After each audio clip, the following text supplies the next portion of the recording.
This episode of Small Town Western New York was made possible by the following supporters.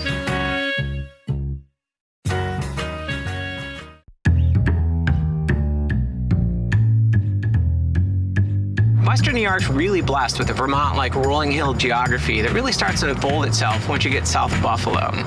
In towns like Boston and Orchard Park, it shows itself, but once you get a little past those, it starts to unfold these really cute, small, charming, tucked-in towns. And I heard Springville was going through a bit of a mini renaissance, and I wanted to come down and check it out for myself.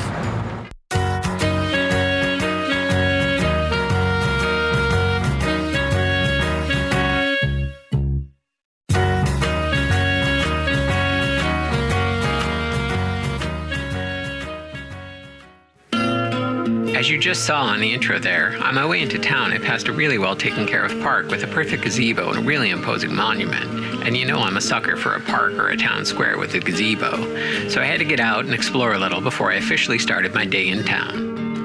I soon learned the park was named Fiddler's Green Park, but I had to get moving as I had a meeting at the Lucy Bensely Center, which is just steps away from the park, to meet Jolene Hawkins, one of the curators there, who was going to show me around this amazing repository of history for the town and village.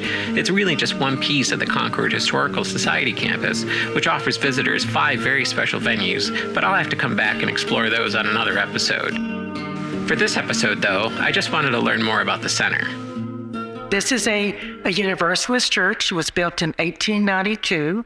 It was then, after the church dissolved or moved, it became the library, the public library for the school. Miss Lucy Bensely ran the library for 50 to 60 years. She was the original historian of types. It was the library probably for a good 40 years or more. After that, it closed again. It was also a substation for one of the sheriffs for a while, a Bosie's room, and it then became the Chamber and Lucy Bensely Center for research of not only your family history, but of towns, of businesses in the town, as well as Civil War ancestries. While Jolene was giving me a tour of the Lucy Bensely Center, she tipped me off to go see a hidden in plain sight gem that, of all places, is at the post office.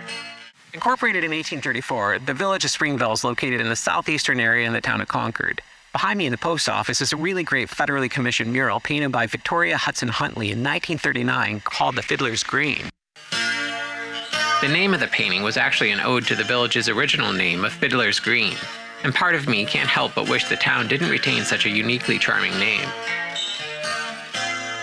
After the post office, I wanted to dig a little deeper and explore the history of the buildings, so I started with what is probably its most popular and still in use building. The village is home to the very first high school in Erie County. Opened in 1830, it exists today as the Springville Griffith Institute, but only after a name change in 1867 by what I could imagine would have been a very large donation by a local man named Archibald Griffith. The village is also home to 5 National Register of Historic Places buildings: the Citizens National Bank Buffalo Building, the Rochester and Pittsburgh Railroad Station, the Baptist Church of Springville, the Post Office, and the Scobie Power Plant and Dam.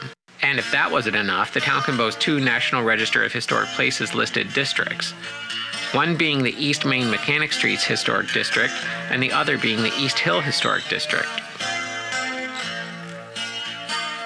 Although there's certainly a lot of history to be found here, Springville isn't reveling in its past. There's a lot of redevelopment and reinvestment going on everywhere you look, and that reinvestment in their own communities really turned Springville into something special and made it one of the best kept secrets in the South towns.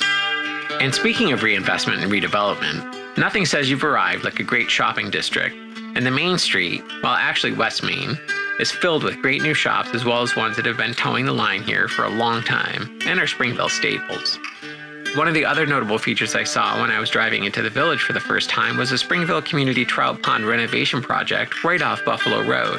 I had never heard of it before, but it's a really unique feature of the community, and it's been here since 1937.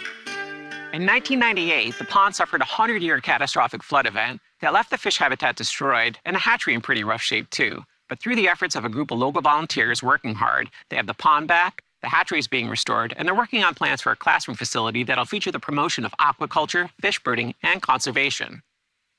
Although I spent an entire day there, I barely scratched the surface of everything there was to experience, especially the Concord Historical Campus. It's funny because some places unveil themselves to you slowly and in their own way, and Springville is certainly one of those places that can easily get under your skin and into your heart and really makes you feel like this is a place you want to spend more time in. It's an agricultural village steeped in history that, in spite of it all, is moving into its future in the best way possible, by being true to itself and its people and not forgetting what it is. It's an authentic place in a world that has quickly become pretty inauthentic. It's a place that you really need to experience for yourself, and I will definitely be back often.